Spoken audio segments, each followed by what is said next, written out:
3000 সৈন্য নিয়ে আর এই সমস্ত সেনাপতি চললেন মুতারে প্রাণ করে চলে গেলেন। প্রথম দিন লড়াই হলো 1000 সাহাবী নিয়ে, সৈন্য নিয়ে হযরত যায়েদ রাদিয়াল্লাহু আনহু 1,00,000 কাফের সৈন্যের ভিতরে যখন পৌঁছে গেলেন, হযরত যায়েদ রাদিয়াল্লাহু আনহু তুমুল বেগে লড়াই করলেন। এই লড়াইয়ের ময়দানে হযরত যায়েদ অনেকগুলি কাফের সৈন্যকে জাহান্নামে পাঠিয়ে দিয়ে তিনি নিজেও শহীদ হয়ে গেলেন। দ্বিতীয় দিন হযরত জাফর রাদিয়াল্লাহু আনহু দ্বিতীয় 1000 সাহাবী নিয়ে মাঠের ভিতরে চলে গেলেন। মুতারের ময়দানের ভিতরে যখন চলে গেলেন, কাফের বেঈমান রোমান সৈন্য এসেছিল, আসার কথা ছিল 1,00,000, তারা এসেছে 2,00,000 সৈন্যের ভিতরে 3,000 মানুষ মাত্র কয়জন? আমার বন্ধুগণ, রক্তক্ষয়ী যুদ্ধের ভিতরে দ্বিতীয় 1000 সাহাবী হযরত জাফর রাদিয়াল্লাহু আনহু তিনি যখন মুতারের মাঠের ভিতরে চলে গেলেন, দ্বিতীয় 1000 সাহাবী নিয়ে চরমভাবে লড়াই হচ্ছে। এই লড়াইয়ের ময়দানে হযরত জাফর রাদিয়াল্লাহু আনহুকে কাফির বেঈমানেরা ঘিরে ধরল। হযরত জাফর রাদিয়াল্লাহু আনহু এক হাতে ছিল ইসলামের পতাকা, আরেক হাতে ছিল তরবারি চালাচ্ছেন। এক পর্যায়ে কাফির বেঈমানেরা ডান হাতে কোপ দিল, ডান হাত থেকে ছুটে পড়ল। অর্থাৎ জাফর এবার বাম হাতে তরবারি উঁচু করে বাম হাত দিয়ে চালাচ্ছেন তরবারি। ওই কাফের জওয়ানেরা বাম হাতে কোপ দিল, কাটা দুইটা হাত দিয়ে তিনি বুকের সাথে ইসলামের পতাকা ধরে ধরলেন। আর পেছনে সাহাবীকে ডেকে বলেন, ও রাসূলুল্লাহর সাহাবী শোনো, আল্লাহর নবীকে আমার সালাম বলে দিও আর শুনিয়ে দিও, জীবনের শেষ মুহূর্ত পর্যন্ত ইসলামের পতাকা উঁচু করে রেখেছিলাম, মাটিতে পড়তে দেই নাই। আমার মনে হয় আমি এখন শহীদ হয়ে যাব, যেহেতু আমার নাকের ভিতরে আল্লাহ রাব্বুল আলামিনের জান্নাতের সুঘ্রাণ পেতেছি। আমার বন্ধুগণ, হযরত জাফর রাদিয়াল্লাহু আনহুকে ডান পা কেটে ফেললেন, বাম পা কেটে ফেললেন, এরপরে তরবারি আঘাত করে মস্তকখানা 2 টুকরো করে ফেললেন। হযরত জাফর কাটা মস্তকখানা দিয়ে ইসলামের পতাকা উঁচু করে রাখলেন। যেরকম সুবহানাল্লাহ। আমার ভাইরা, দ্বিতীয় নম্বরে সাহাবী শহীদ হয়ে গেল তৃতীয় নম্বরে সাহাবী তৃতীয় দিনে হযরত আব্দুল্লাহ ইবনে রাওয়াহা রাদিয়াল্লাহু আনহু তৃতীয় 1000 সাহাবী, তৃতীয় 1000 সৈন্য নিয়ে যখন মুতারের মাঠের ভিতরে চলে আসলেন, এক পর্যায়ে এমন ভাবে লড়াই হলো।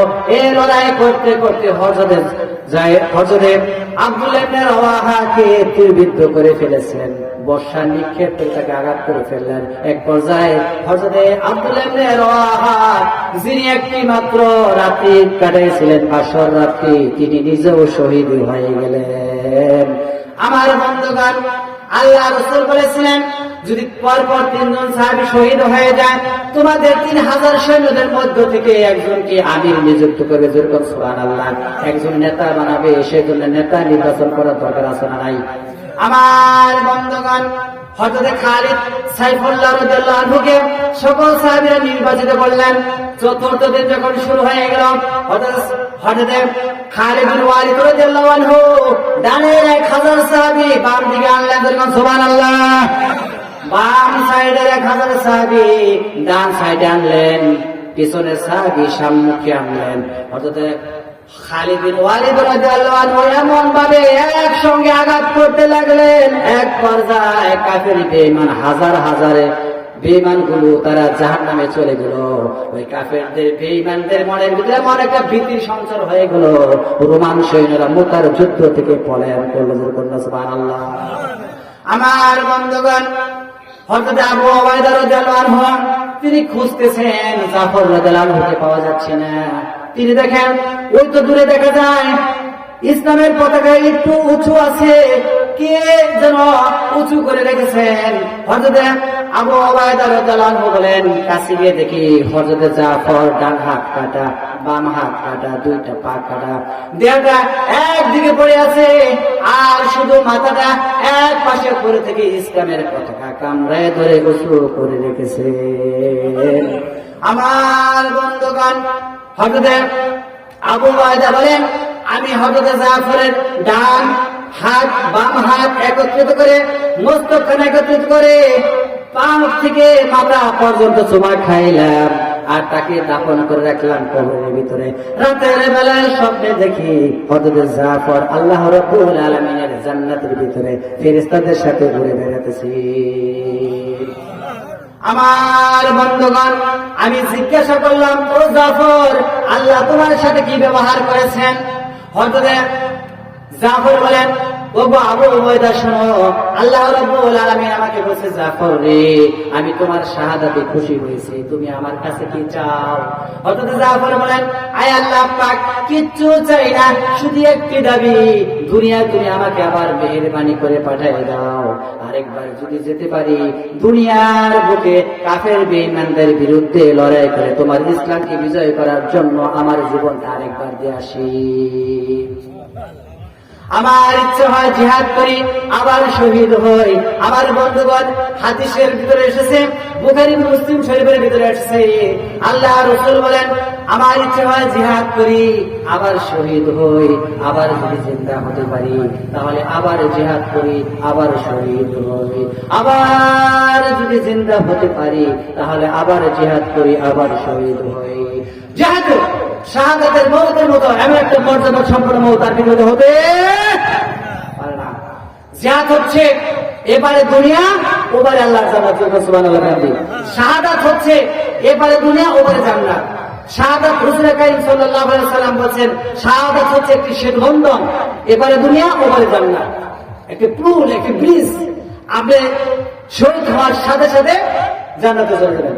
আমার বন্ধুগণ, হাসরের মাঠে শহীদদের কাতার হবে আলাদা। বুখারী মুসলিম শরীফের ভিতরে এসেছে, রক্ত পড়তে থাকবে তাজা টপটপ করে। আল্লাহ রাসূল বলেছেন, রক্তগুলি এমন সুগান ছড়িয়ে যাবে, শহীদরা এক কাতারে দাঁড়িয়ে যাবে, আলাদা একটা স্পেশাল কাতার। আল্লাহ পাক জিজ্ঞাসা করেন, ও বান্দারা তোমরা কেরা? তোমাদের এই অবস্থা কেন? কারো হাত নাই, কারো পা নাই, কারো গলা নাই, কারো মাথা নাই, কারো পা নাই, কারো চোখ নাই, কারো কান নাই, নাক নাই, কিছু নাই। কোন কোন সাহাবীদেরকে টুকরো টুকরো করা হয়েছে, হযরত হামজাকে 70 টুকরা করা হয়েছিল। এই অবস্থায় দাঁড়িয়ে যাবে, বলবে, ও আমার বান্দারা তোমরা কারা? তোমাদের শরীরে এরকম দাগ কেন? তারা বলবে, রব্বুল আলামিন তুমি জানো ভালো করে, আমরা তোমার গোলাম ছিলাম, দুনিয়ায় কোরআনের আইন প্রতিষ্ঠার জন্য কাফের বেঈমানদের বিরুদ্ধে লড়াই করেছিলাম, তারা আমাদেরকে এইভাবে মেরেছে। আল্লাহ পাক বলেন, ও শহীদরা শোনো, তোমার কলিজার ভিতরে তোমার স্ত্রী মায়া বেশি হয় নাই, তোমার পিতামাতার মায়াও বেশি হয় নাই, তোমার সন্তানদের মায়াও বেশি হয় নাই, যতটুকু মায়া আমাকে করেছো, আমার রাসূলকে করেছো। আজকে আমি কোনো হিসাব নেব না, কোনো বিচারও করব না, বিনা হিসাবে বিনা বিচারে আল্লাহর জান্নাতে প্রবেশ করব। সুবহানাল্লাহ। আমার বন্ধুগণ, এই ইসলামকে বিজয় করার জন্য জিহাদের দরকার আছে না নাই? আছে না নাই? সে জিহাদ করতে কি রাজি আছেন? আমার ভাইরা, মুসলমানেরা কখনো প্রথমে আক্রমণ করে না। খায়বারের যুদ্ধে রাসূল পাক সাল্লাল্লাহু আলাইহি ওয়াসাল্লাম কয়েকদিন যাবত যুদ্ধ হচ্ছে, যুদ্ধে কোনো ফলাফল হয় না। রাসূল সাল্লাল্লাহু আলাইহি ওয়াসাল্লাম ইশারে নামাজ পড়ে তিনি বললেন, ও সাহাবীরা, আগামীকাল আমি এমন একজন ব্যক্তিকে জিহাদের ঝান্ডা তুলে দেবো, ইসলামের ঝান্ডা তুলে দেবো, তার হাতে বিজয় হবে। যখন সুবহানাল্লাহ।